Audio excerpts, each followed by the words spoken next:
Welcome to this video that is going to walk through completing a problem using the indirect method for the cash flow statement. This is the basic format of the cash flow statement that you are seeing here. This includes cash flows from operating activities, cash flows from investing, from financing, calculating our net increase or decrease in cash, and then going down to cash at the beginning, cash at the end, and the net cash flow of financing. They do look very much the same from one to the other. The approach is slightly different depending on which one we're using. So the information that we are going to use in this specific problem is from Mitch & Company. We were provided with comparative balance sheet data here, and then some additional information, including the necessary information that we would want in the event of from the income statement, such as net income and depreciation expense. We also can tell how we were told how much in cash dividends were declared and paid. And this is going to have an impact there because of the breakdown to retained earnings. So let's go ahead and get started with this specific problem. What I have done is I have started us off by taking all of that comparative balance sheet data and entering it in here, as you can see. And also, amongst that, I have done the calculations for what the change was and noted whether it was an increase in the asset or a decrease in the asset, and I carried this all the way through. I'm kind of a stickler for checking myself, so here I summed what these differences were, and then I checked it to the absolute figures to determine that it was right. Now, your change in your assets should be equal to the change in your liabilities and stockholders' equity, because assets equals liabilities plus stockholders' equity. And here I went through that same check figure. I went ahead and down here I put in all the additional information, recognizing amounts given in cells so that I could reference over to those. So just a quick friendly reminder, let's just go back and think about what an operating activity is, because that's really important to understand, so that way you can make the breaks where we need to.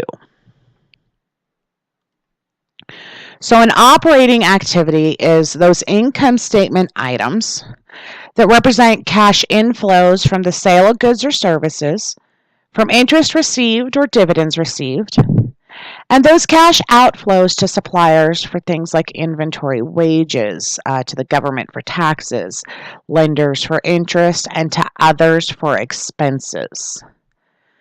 So as you can see, this is the generation of revenue or the consumption of some type of an asset in the course of normal business operations. So in the course of generating that revenue, what is going to be completely consumed, or what is going to have to be provided in order to continue to provide those goods and or services.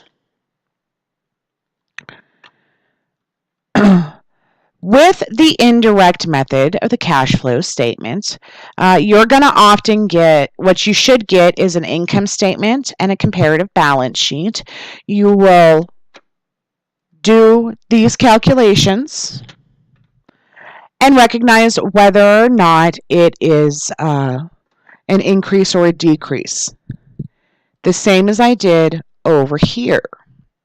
And I just did that ahead of time to kind of save us a little bit of a lag in the video. So when we're calculating cash flow from operating activities, the the first thing we have to do is start with net income, because net income represents the cash or the income that was generated from operations. Then we start to make some adjustments to reconcile net income to net cash provided by operating activities. The first thing we do is we look for any of those non-cash expenses. Now, if you think back and you look at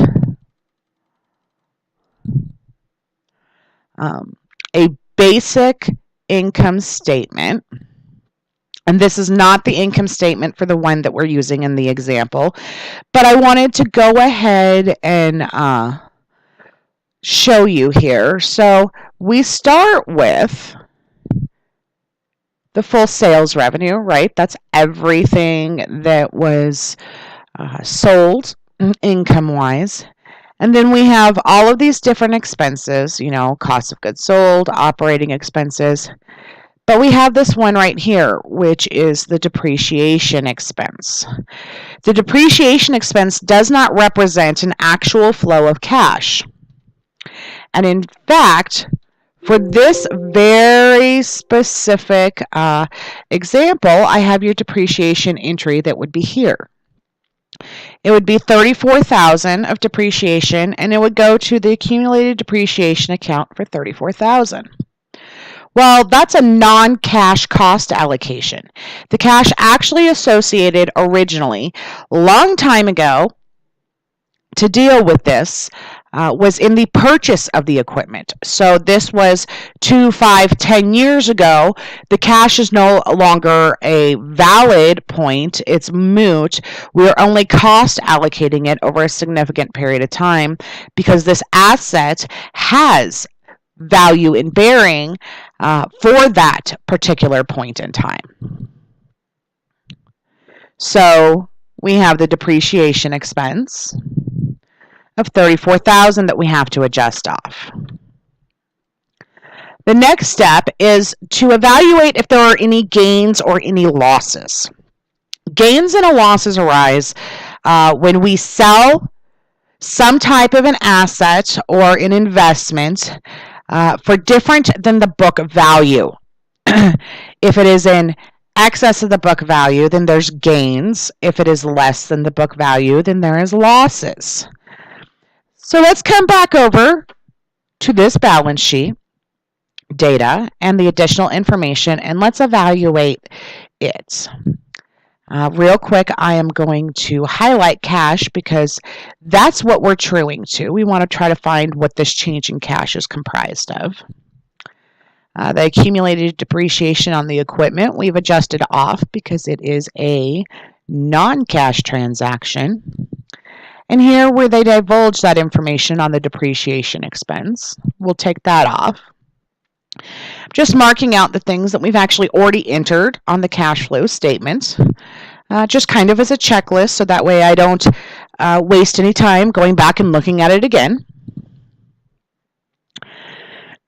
So we see that there was a change in land. It went down, and there was an increase in equipment. So with changes to the accounts, we want to go to the additional information and see what the story is. Here they tell us that no equipment was sold during 2017. So if no equipment was sold during 2017, there's not a gain or a loss related to it. And the land itself was sold for its book value. So therefore it washed out. We had $20,000 in land that sold.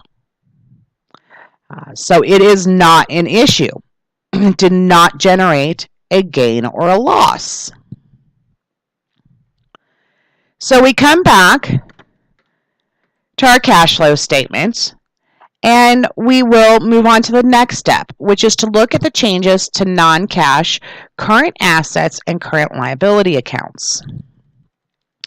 Bear in mind, current assets and current liabilities will always reflect over to your operating section. These are the things that are going to convert in an operating cycle So if you can just keep that relationship in mind, it will help you remember which parts of the balance sheet apply to operating activities.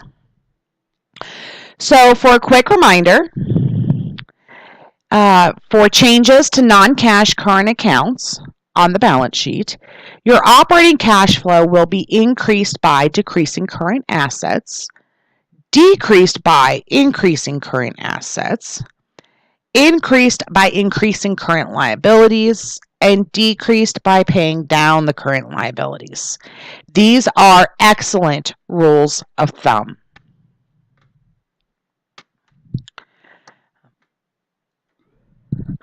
So let's go ahead and start looking at some of these current assets and current liabilities and talk through how they work. So current assets and current liabilities are, of course, ordered in liquidity assumption, with the first one being accounts receivable. We come over here and we see that there was an increase to the accounts receivable. So we know there's going to be an adjustment, so we say increase in accounts receivable. We evaluate what happened. So our accounts receivable went up by $12,000. This means that there is $12,000 of the total sales revenue that has yet to be collected. Now, your total sales revenue is an element of your net income. So we need to remove it from our cash flow because it has yet to convert. We'll come back over here and mark out accounts receivable. And the flip side is true. If your accounts receivable balance had decreased, this means that we had collected all of our current sales revenue plus some of the revenue from another period. We move forward to our inventory account. Inventory is another key current asset that you have. This represents the cost of merchandise that was purchased. And when we go through the normal course of operations and we're entering in all of our various transactions, when we have a sale, there's that secondary entry that allocates the cost of goods sold from inventory for every sale.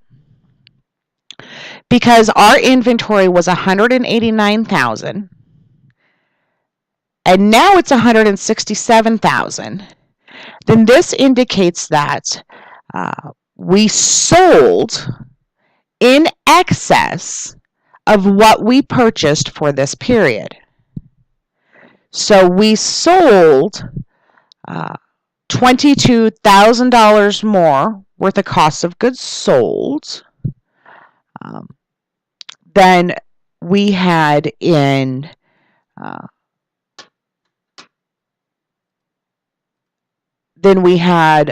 purchases. So a decrease in inventory results in an increase to our cash flow. The reason for this is that inventory was paid for somewhere in this period, not in this current period. We've tapped out of current assets, so we're going to move down to the current liabilities section. Most companies will, of course, have an accounts payable account. This is an account that represents an obligation of the organization to pay for goods or services that have been received. When your accounts payable account increases, this indicates that the company has received more in goods that they've actually paid for. When it decreases, this means that they have paid for more than they received in this period. So they paid for everything in this period plus some from another period. So we need to recognize that there was a decrease in our accounts payable. Therefore, that was a consumption of cash. We'll come over here and we'll mark this out. Give everything a quick look, see what we have left. We have the cash, which is what we're truing to. We have land and equipment, which are long-term. Bonds payable, which is long-term. Common stock and retained earnings, which are stockholders' equity accounts. Cash dividends, which deals with our stockholders' equity. Bonds payable, common stock, land. So there's nothing left that's current. So we will sum out the effect of the various adjustments, and it's $40,000. This then tells us that we have net cash provided by operating activities of a total of $133,000. This is because we started with $93,000 worth of income, and then after evaluating our statements, we made the appropriate adjustments to non-cash transactions and our current or our operating assets and liabilities to determine that there was net cash provided by operating activities of $133,000. Now we're going to move to the investing section of the balance sheet and the cash flow statement.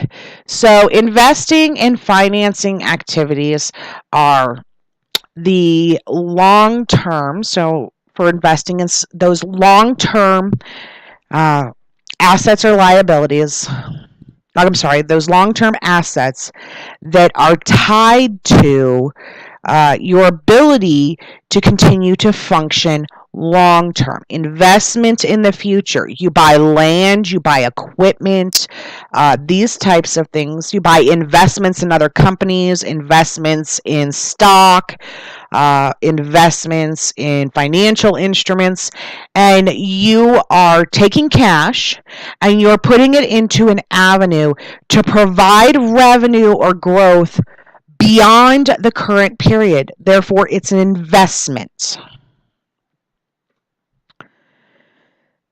So to start with, we will come to the assets. We had land. Now the land decreased by $20,000. And we have the note that it's sold for its book value, which means that cash came in for it of $20,000.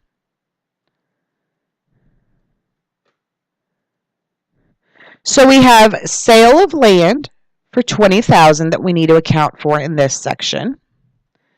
And we'll just real quick mark those off because there's no reason that we need to keep them. Then we look at the second long-term asset, and that's equipment.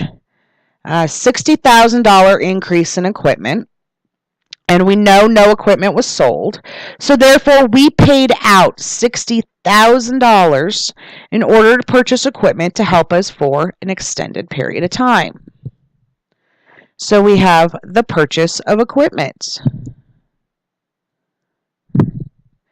We go ahead and sum out these two, and that tells us that we used $40,000 in cash to invest in the organization's future and its ability to generate revenues in a period beyond the current one. We'll mark off that equipment right here. And now all of the assets have been accounted for. We now are looking at the financing section of the statement of cash flows. And this is your long-term liabilities and your stockholders' equity activities. This is how the company has ascertained capital in order to fund operations or growth, since the inception and its current net value. So a company does not just spring forth with no ownership and $1 million. That $1 million had to come from somewhere. Well, it came from the initial borrowing and the initial stockholders. Through the course of time, we engage in additional transactions. And those transactions are either the lenders or the stockholders investing in the company. So we have cash flows from financing activities, and we start with bonds payable. So our bonds payable decreased by $50,000. If you look down here in the bottom, that was the amount it was, and that was the amount it was actually redeemed for. So $50,000 left the company in order for us to satisfy our bond issue. So we'll mark our bonds off. We've taken care of them. The next transaction down would be following the balance sheet. We look at our common stock. So we had common stock that increased $42,000, which is the same as the additional information told us was issued for cash.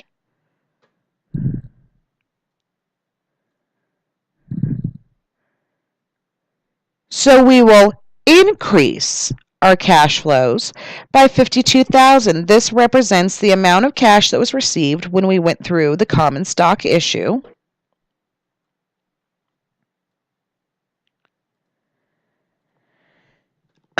Retained earnings is not an account that we will look at when generating our statement of cash flows.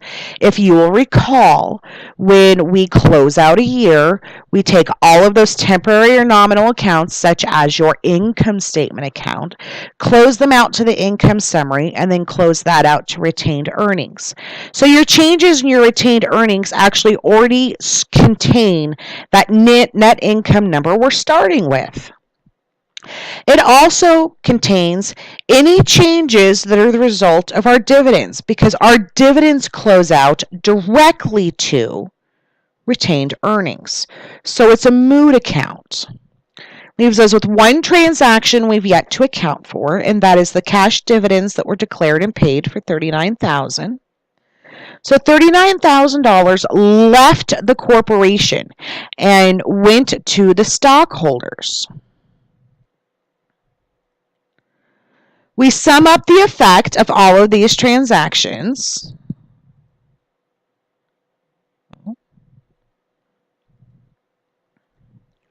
And we determine that there was net cash used by our financing activities of $47,000. We now have operations, investing, and financing. So in order to determine the entire cash flow, or the net change in cash, in this case we had a net increase in cash of $46,000. We enter the cash at the beginning of the period, and then we add that to the change, and that tells us the cash at the end of the period. We come back over here. Beginning of the period, cash was $22,000. It trues to the $68,000 ending cash and a net change of $46,000. So our cash flow statement comes in with the ability to automatically check everything that we do. We will know if we are right or not. If you are not, then you need to come back and revisit. Many times it just has to deal with we saw an increase here, so we increased here when we should have decreased. It takes a little while to kind of get down, basically memorize what those impacts mean. And because they're slightly different, whether you're dealing with liabilities or assets, It can cause some minute confusion to begin with.